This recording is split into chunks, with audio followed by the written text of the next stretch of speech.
Raped, beaten, and bloodied, African people were separated from their homes and brought to this country and formed the richest society in the history of this world. In his book, Critique and Practice, Bernard Hocquet proposes a radical theory of illusions.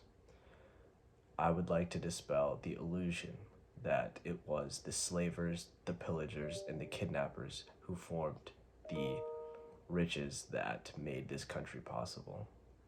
As Karl Marx said in his book Capital and enumerated throughout his work, labor is the source of all value on this planet.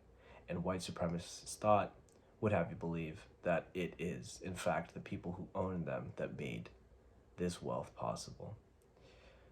In this speech, I will be enumerating and dispelling the white supremacist thought that permeates the American caste society, and helping to further a conversation that many before me have begun, and in an effort to slowly dispel this binding narrative that keeps the myth of this society possible.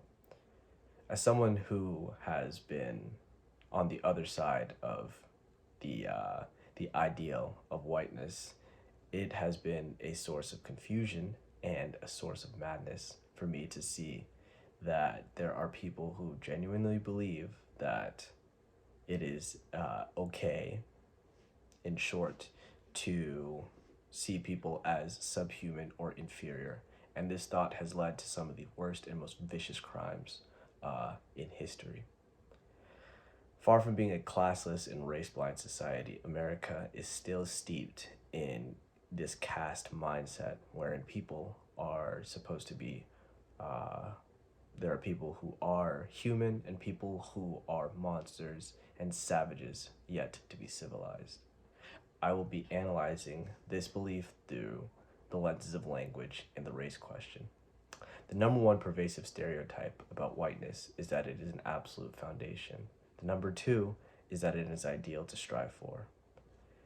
In the English language, white is synonymous with purity, white is synonymous with beauty, white is synonymous with the supreme good. Blackness is seen as a base and a corruption.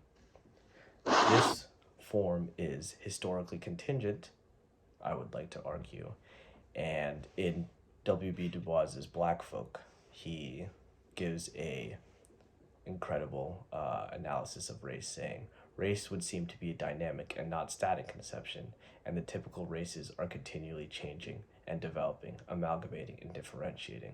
A fundamental point of departure from my analysis is that whiteness, and by extension racial ideology, is a historically contingent form of thought and will to power by those who would benefit from this hegemony.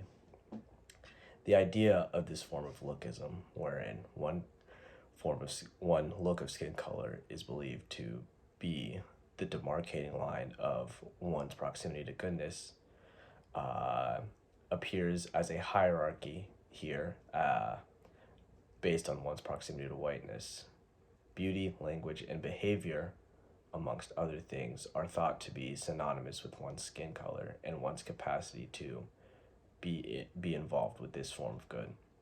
I will continue with this as it pertains to the way we form language. To speak a language is to inherit a culture. As Frantz Fanon says in his book Black Skin, White Masks, the colonized is elevated above the jungle status in proportion to adoption of the mother country's cultural standards. Here in America, one's proximity to whiteness in, say, language, in the way that one is educated, brings one away from the so-called state of nature, the so-called rabble, the so-called uncivilized savagery of uninformedness. Stupidity is a slur.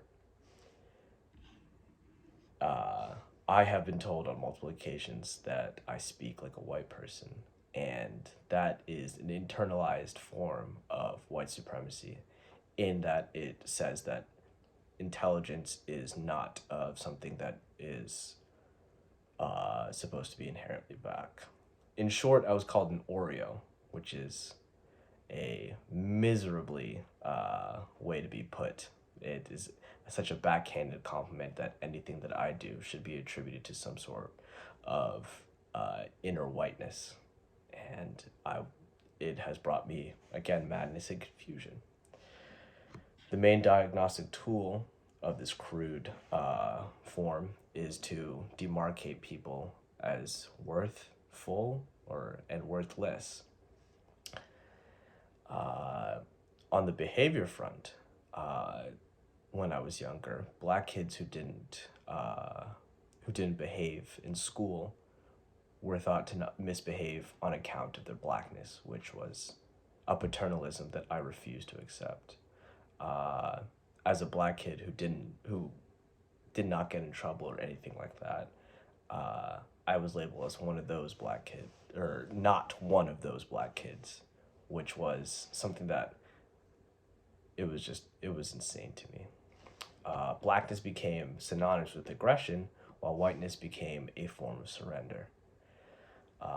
Did I desire this so-called pacifism? Did I desire this so-called inertia in action? No. It is in fact customary in Martinique to dream of a form of salvation that consists of magically turning white, Fanon continues. An irrationality of this sort is a dream produced by warped cyclical forces.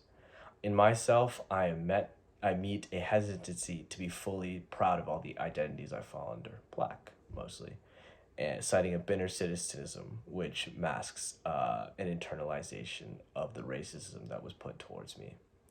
Being honest about racism, and white supremacist thought serves to demystify and untangle oneself from these false conceptions.